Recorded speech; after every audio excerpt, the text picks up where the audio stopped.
Les Indépendants pour 5 minutes.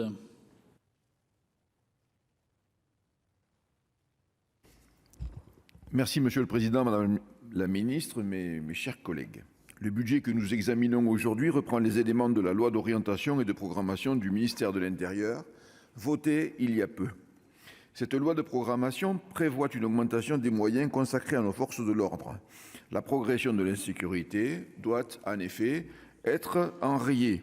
C'est le souhait, certes, du président de la République, mais aussi, je crois, de tous les citoyens de ce pays.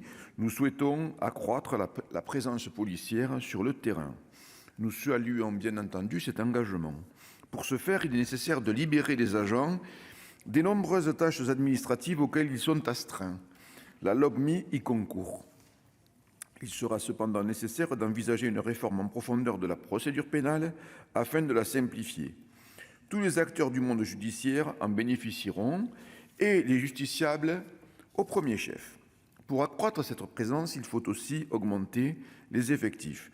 C'est notamment ce que prévoient les crédits de cette mission.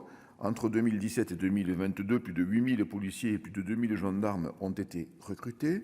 10 000 agents supplémentaires veillent donc à la sécurité de nos concitoyens et de nos entreprises, ainsi qu'à la sûreté de nos territoires. Cette dynamique se poursuit cette année encore.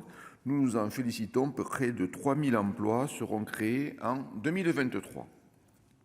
En plus d'une augmentation d'effectifs, nos forces de l'ordre ont besoin d'investissements massifs, tant en matière d'équipement qu'en matière d'immobilier.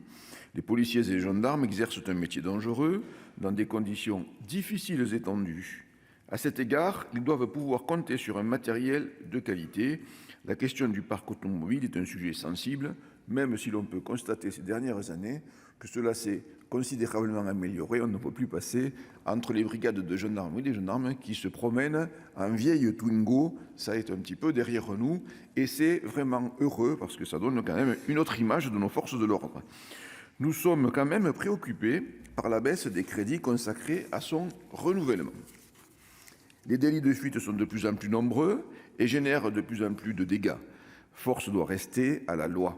Les policiers et les gendarmes doivent être en mesure de maîtriser les suspects. Ils ont pour cela besoin de véhicules puissants, fiables et donc récents, même si, comme je le dis, des efforts ont été faits.